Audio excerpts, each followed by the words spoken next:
When we first moved into our new home, we thought the hardest part was behind us. My wife and I had saved for years, worked long hours, skipped vacations, and finally found the perfect place in a quiet, gated community. The kind of neighborhood where the lawns are manicured, the mailboxes all match, and the HOA patrols everything like a suburban secret police force. We were excited to start a new chapter in our lives, especially after everything we'd been through. The day we moved in was warm and sunny, a perfect backdrop for what we imagined would be a fresh start. I was lugging boxes out of the U-Haul when I noticed her. A woman in her mid-50s with a tight ponytail, khaki capris, and a clipboard clutched in her arms like it was a badge of honor.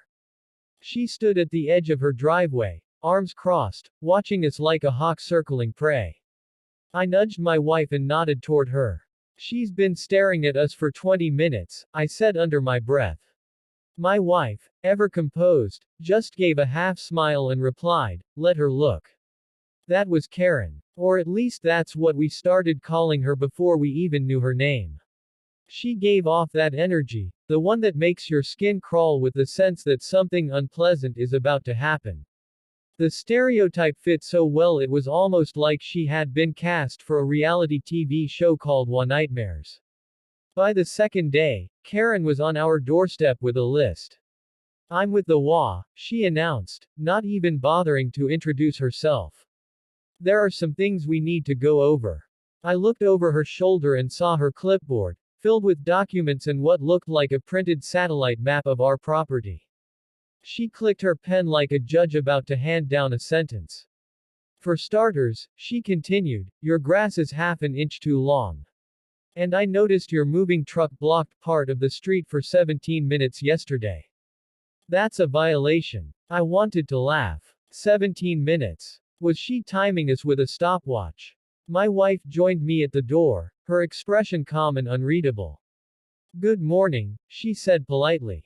Karen blinked, visibly thrown by the interruption. "Yes, well, I was just explaining the community standards to your husband."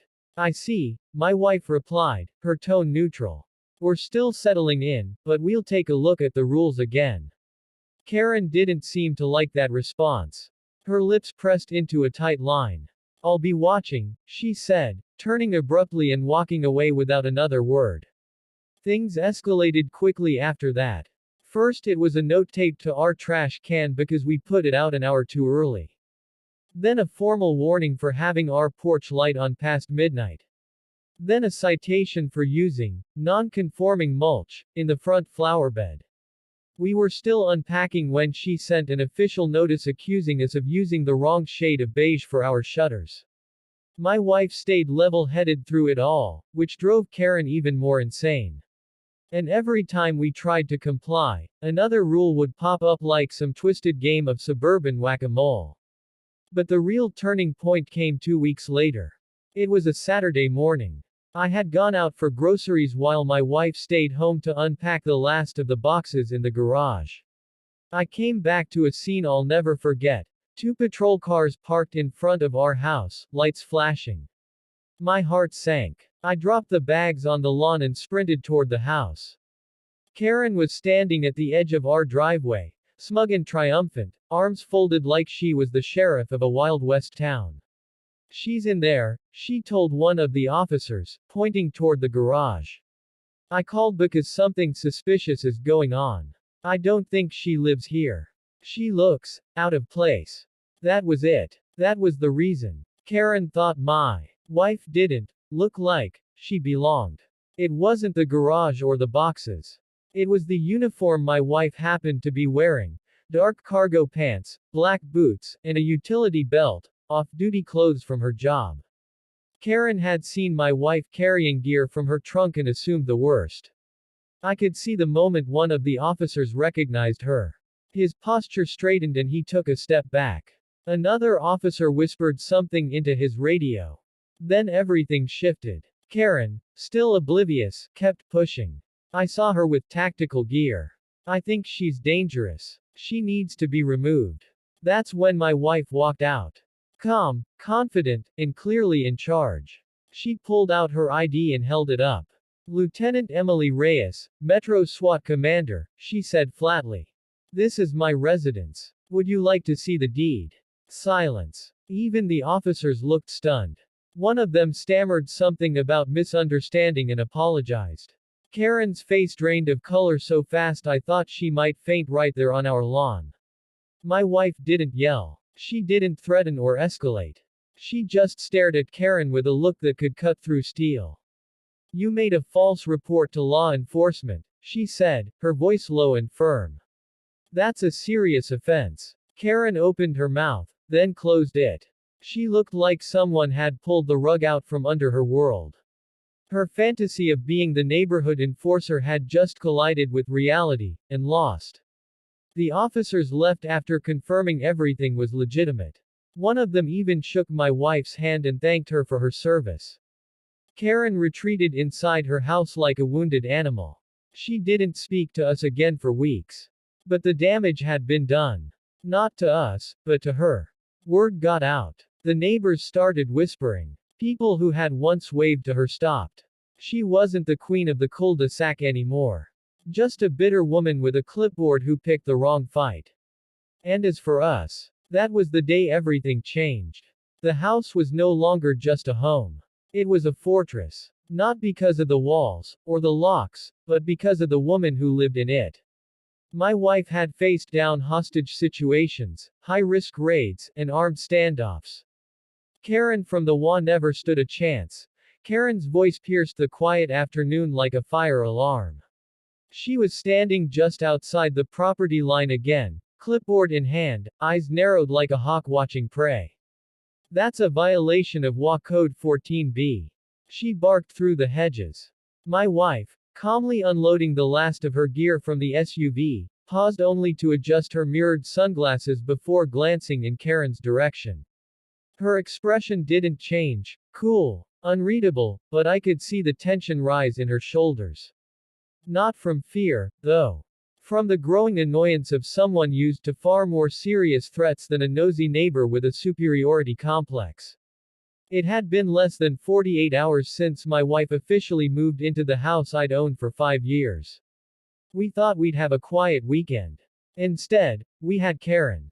She was the president of the HOA, and her self-given title of neighborhood protector meant she watched every car that parked for more than 3 minutes and measured grass with a ruler. The moving truck had barely pulled away before she was on us, citing everything from non-regulation flower bed design to suspicious behavior. That last one, apparently, referred to the way my wife handled the heavy cases we brought inside. Of course, Karen didn't know what was in those cases. She wouldn't recognize the high-grade tactical gear or the lightweight ballistic panels. She certainly wouldn't have appreciated the muscle memory with which my wife secured and stored her gear, years of training baked into every movement. My wife wasn't just some new resident with a pretty smile. She was the commanding officer of the regional SWAT division. And Karen had no idea who she was dealing with. Later that afternoon, while I was inside arranging boxes, my wife decided to take a walk around the property perimeter, noting points of entry, camera angles, and visibility, a habit born from years of leading high-stakes operations. Karen must have been watching from behind her curtain. Because by the time my wife reached the mailbox, 2 police cruisers rolled up with lights flashing. One of the officers stepped out, hand near his sidearm. Ma'am, we received a report about suspicious activity. Are you armed? I came running just in time to see the flicker of recognition pass between my wife and the officer. His face shifted from stern professionalism to mild embarrassment within seconds. Captain Torres? He asked, voice catching just slightly. I didn't realize. My wife gave a nod. Officer Daniels, she replied coolly. Nice to see you. This your beat now. He glanced at his partner, then at Karen, who was now standing smugly across the street with her phone still in hand. Yes, ma'am. Sorry for the mix-up. We got a call from a resident about potential criminal activity. My wife arched an eyebrow. Criminal activity like walking on our own property. Daniels looked thoroughly uncomfortable. I'll file this as unfounded, he muttered quickly, backing toward the cruiser. Karen crossed the street at that moment, still unaware of exactly what hornet's nest she'd poked. Excuse me, she said, as if the entire street were her courtroom. This woman has been acting erratically. She brought in unidentified cases, and I saw her taking photos of houses and alleyways. That's not normal. My wife stepped closer, calm but firm. Those unidentified cases contained tactical gear issued by the department. The photos were for personal security mapping. I'd advise you, ma'am, to be careful making baseless accusations. Karen blinked, thrown off by the cool authority in her tone. Department? She asked, her voice quivering slightly.